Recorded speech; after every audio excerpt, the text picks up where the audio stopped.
You can now get a 30-day trial to experience The Athletic for free. Visit the link in the description below to try it now. Hello, welcome to Tifo IRL. I'm JJ Bull, and in this video, we're going to look at some of the best ever Arsenal teams from the past, but how they'd look like in Football Manager 22 today if they were in the game. But they're not, but we made someone make them in the game.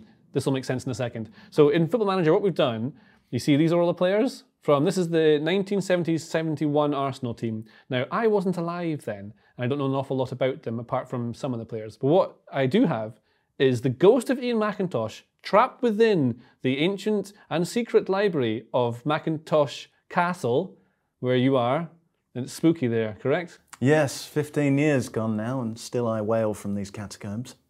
But I saw you yesterday in the office, and now you're in, but you say 15 years. No, you didn't.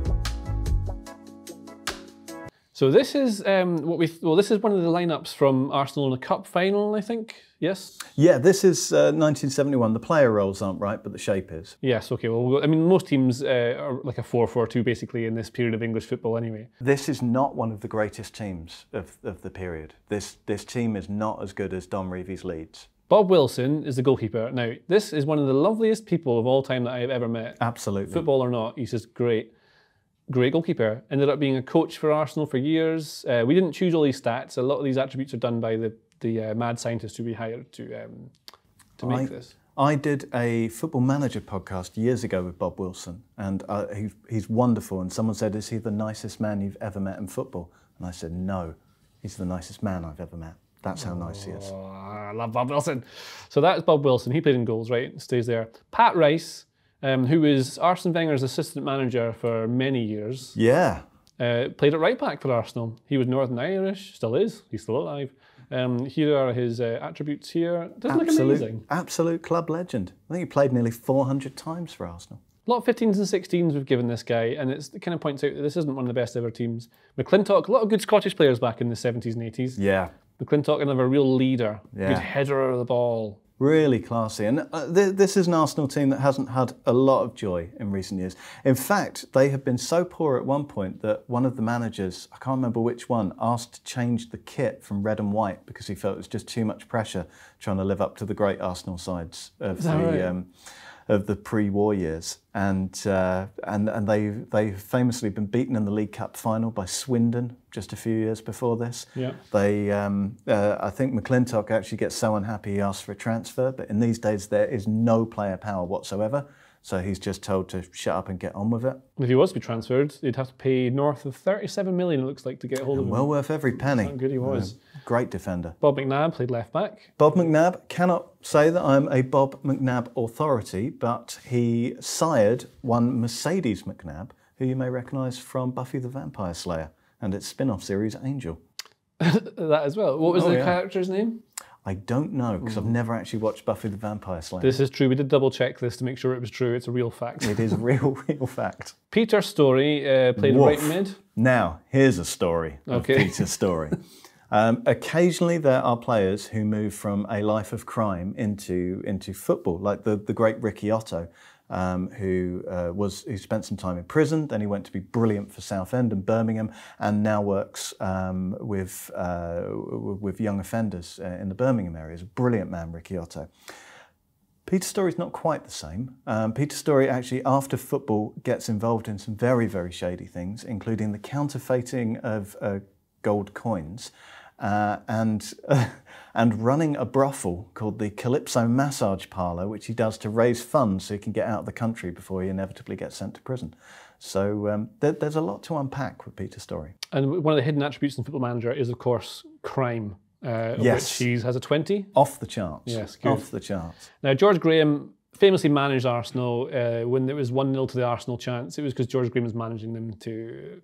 Yes. I imagine when he was in charge of Leeds, he did play like 8 defenders in some games and stuff. It's crazy. This is one of those strange things where you assume that every player who becomes a manager will manage in the same way that they played. George Graham is not a ball-winning midfielder. George Graham is affectionately known as Stroller because he's so light-hearted and casual that people wonder sometimes if he's even actually awake when he's on the pitch. He goes on to manage Millwall, of all clubs, and does so well there, he gets the Arsenal job where he is a disciplinarian. And he builds a team that we're going to look at in not too long, who are incredibly structured and disciplined. So let's give him a roaming playmaker in this, right? Charlie George is my dad's favourite ever Arsenal player. He was very stylish, bit of a beetle. Yeah, he had long hair. He was a good-looking lad. He scores in the final and celebrates. These being the days before orchestrated celebrations, generally people celebrated by raising their hands or indeed just shaking hands. And Charlie George lays down on the ground, and everyone's like, "Whoa, what a celebration! See him, he's just laid down." That's crazy. Yeah, I once met Charlie George completely by accident. I was in a bar in London, and the Cricket World Cup final was on, and this man at the bar said, "Super over? What the? It's a super over." And I explained to him what a super over was, but I didn't know it was Charlie George at the time. So there's my anecdote. It's a true story. He seemed nice. Yeah, I suspect he is. If you want to buy Charlie George now, he's £65 million. Quite a lot. Good player. So we have Ray Kennedy. Ray Kennedy, who we've met already on the Liverpool team. Yeah, of course. So we have another Liverpool version of this video that you can watch on Tifo IRL. This is what Ray Kennedy looks like in Football Manager 2022. And this is what Mr. John Radford looks like in Football Manager 22. All right. Yeah. Again, it's not the most best of Arsenal teams, but I'll tell you what might be. The 88-89 team. Oh, well. Let's look at them now. This is one of my childhood teams. I'm now in a spooky blue. Not a spooky's Castle Spooky. That's Castle Macintosh, whatever it's called. Anyway, this is the 88-89 Arsenal team who won the league in a very dramatic style with a Michael Thomas winning goal against, who was it he scored against? Against Liverpool. Against Liverpool to win the league, right? Yeah. That's how they did it, right? There we go. It was... Of course, it was the season of Hillsborough, so it was an absolutely awful time. But because of the way the fixtures ended up, you had Arsenal away at Anfield, the very, very last game of the season, and they could win the title if they won 2-0, which hardly anyone did at Anfield. So people just assumed it was going to be fine, and they did it, yeah, with the last kick of the match. And this is the guy who did it. This is what he looks like on Football Manager, according to our scientist. I think this is a bit generous.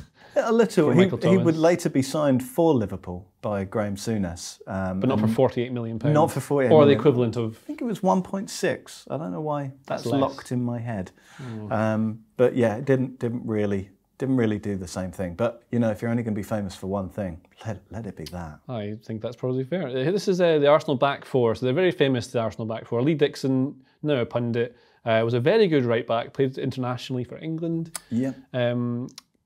Kind of just a standard right back. He's got quite good stats here. I think this is a little bit generous. I'd say he was more 15s and 16s, to be honest, but solid player. Yeah, he was one of the lovely things about this Arsenal team is it's built the old-fashioned way. You've got a smattering of players from the lower leagues. You've got Lee Dixon, I think, is from Birmingham. Yeah. Nigel Winterburn comes up through with Wimbledon. Neither of them would have cost more than, God, I think it would have been hundreds of thousands of pounds they would have cost, I think. And of course, they become part of this legendary back four that's only just coming in. And then Steve Bould, was part of that. So this is one of the players that would be part of that for years. Yep. And then good old Steve Bould. Yeah, very familiar with him. And Tony Adams, who breaks into the first team at the age of 17. Now, these numbers are a bit nuts for Tony Adams. He was a very good player, but at 21 years old, I think this is where we're starting to let ourselves down a bit. Yeah, there's a lot of 20s in there. I mean, in fairness, he was a great captain. At a very, very young age. You wouldn't expect someone to be able to come in and play this level of football at 17 or be playing for England so young and for so very, very long. But he was absolutely brilliant. A real mix of being very slow with very good... I mean, his first 40 yards were in his head rather than the first two, really. Yeah, his technical ability was much derided. He was famously considered a donkey. David O'Leary is the more cultured defender. He's been at the club a long time. Yeah, he go on to manage Leeds and teams like that and be a pundit for a while, but he was genuinely a very good player as well. Back when Ireland had lots of good players, probably. Yeah. Very, very classy player. So that was the back four. And Winterburn, Adams, Dixon and Bould would go on to play for the Wenger era, which obviously started about 97, I think it was, 96, 97, something yeah, like that. 96, 97. And they are two different kinds of back four. This back four is really regimented and very into an offside trap. Arsenal are everyone's least favourite other team because they play this sort of mechanical style of football, but by God, they're so good at it. Over this period under George Graham, they do an entire season only losing one game. I think that they go for a season only conceding like 14 goals or something stupid. And they are incredibly difficult to play against. I don't really know who Paul Davis is, but he looks quite decent. Paul Davis, Brian Glanville's favourite player of the era. He absolutely loved him. Take that to the bank. This is Alan Smith, of course, who you might recognise from Sky Sports as one of the commentators and pundits. Yep, great target man, great at set pieces. Gary Lineker's former strike partner at Leicester and the man who would replace him in that European Championship game where Lineker was hauled off. Oh yes, of course, yes. Went out. And Niall Quinn. Niall Quinn. Good old tall Niall Quinn. Look at the 20s on this lad. I want to play with this guy. I want to get this guy into my game. Look at the positioning and the heading and the jumping. Again, very generous. You could build a team around him. He was good, but not that good. Perry Groves, he's a winger. Oh, I love Perry Groves. Perry Groves turned the Littlewoods Cup final of '87 on its head. Liverpool had gone into the lead at Wembley. Ian Rush had scored. And at that time, if Ian Rush scored for Liverpool, Liverpool didn't lose. And George Graham threw on Perry Groves, who, and if he is watching, again, I don't say this, you know, he wasn't a world-class footballer, but he was young and he was hungry and he was roaring down the flank and Quick. He turned the game around. Turned the game around. And so that was, I mean, there's a couple of players who were important. Kevin Campbell. Coming through, what player he goes on to become. But that's largely the Arsenal team of 88, 89. So that's what they look like in Football Manager, according to what we've done here. Some of them a bit generous. So one last player we should definitely talk about here. I say two. The two I want to talk about. Paul Merson, the guy, again, off Sky Sports. He was a great player back in the day. Oh, he comes through and he's the most exciting thing happening in English football. He can play up front, he can play off the left, he's got great technical ability, great close control, he runs like a whippet, he's such an exciting footballer. I think these stats are pretty, this is quite accurate, I would say. Yeah, I think that's fair. Very good for that age. And of course, David Rocastle, what a player this guy was. The man, the legend. So we listed him as here as like a central midfielder, but he did play wide a lot. Yeah, he could play out on the right. He could play in the middle. Great fine player. Much missed. This guy would be great if he really existed in the modern game. Oh, he would be brilliant in the modern game. Final team we're going to talk about in this Arsenal Football Manager video is the Invincibles of 03-04, wasn't it? Yeah. Yep. They were all right. This is what the team looked like. So I mean, player roles and everything's maybe not just quite here. I put Ljungberg as inside forward because he'd often end up as another striker on top of here. Henri would come out to the left a lot and drift in these positions there. I see Bergkamp as like a trequartista maybe. You could even give him that sort of role. You could do. I mean, it's a team best characterised, I think, as two rejects and a nobody. Because you've got Thierry Henry, who's had a miserable time of it at Juventus, where they've been playing him on the wing. You've got Dennis Bergkamp, who's also flopped in Italy. He doesn't score, I think, for his first 7 games, and there are newspaper pundits lining up to say that he's a complete waste of money. And in the this season here? This was he's 34. Not this season, but when he first arrived. Yeah. They were lining up to say he was a waste of money, and no one had heard of Patrick Vieira. And they are 3 of the best players in the Premier League era. That's when Wenger was a bit of a genius. Absolutely. Vieira's got better stats than Thierry Henry in this. Yeah. Again, not all of this is accurate. Feel free to disagree with a lot of this, right? But Henry's obviously one of the best players the Premier League's ever had. All this makes sense to me. He's valued about 73 million, which I think is about the same as Tony Adams in the 89 team. But then, you know, if you're looking for that, you know, Tony Adams was a defender for Arsenal for the better part of 20 years. Well, Martin Keown came through and was, I mean, he was 36 in this season here when the Invincibles here. He's had some time at Everton. Very generous. And then come back. I mean, he's a big physical presence. Yeah, I know, Ian, but like, I mean, yeah. Who else you put in? So another player that was big here, another Arsene Wenger signing, was Kolo Toure, yeah. He was some boy. More of a ball-playing defender as well, less of an actual like killer centre-back like Keown. But another one, I think he was only $1 million, $1.5 million. You know, This is not a team that's been built by just going out and buying the best possible player in any position. I mean, it's not quite the old-fashioned pick them up from 250 grand from lower league football teams, but it's a hell of an assembly. And Jens Lehmann came in to replace David Seaman, and he was good. I don't think he was ever that good, but I like Jens. He was crazy. He had attitude. It's my personal theory. Right, You remember the 07-08 season where Arsenal were running away with the title and then they fell apart towards the end, and it was when Eduardo broke his leg and William Gallas had the sulk. Yeah. On that day, Jens Lehmann was dropped as well, and Arsenal then went on a run where they couldn't win a game for love nor money. I always think taking Lehmann out of that side killed him. There was so much attitude there. He was so shouty and mental that it was brilliant fun.